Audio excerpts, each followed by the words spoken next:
Hello friends, let us now learn some important points about conservative or homologous substitution. Conservative or homologous substitution. So what does this mean? This means here one amino acid is replaced by another amino acid with similar characteristics. One amino acid is replaced by other amino acid with similar characteristics. That means if we have hydrophilic acidic amino acids which can be replaced interchangeably are aspartate and glutamate, and hydrophilic basic amino acids like histidine, arginine, lysine can be interchangeably changed.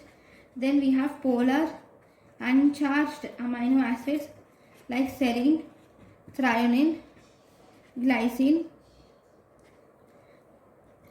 You have glutamic acid and aspartic acid.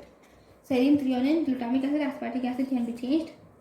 Then we have glutamine and aspargine. This is glutamine and aspargine can be changed. Serine, threonine, glutamine and aspargine can be changed. Then if you were asked hydrophobic amino acids like alanine, phenylalanine, leucine, isoleucine, valine and proline can be used interchangeably. This is conservative or homologous substitution.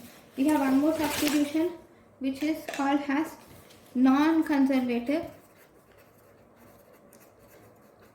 or non-homologous substitution. In non-conservative or non-homologous substitution, if you see in this, one amino acid is replaced by another amino acid of different characteristics. Here we will replace it with different characteristics. Then we call it as non-homologous or non-conservative substitution. Thank you for watching.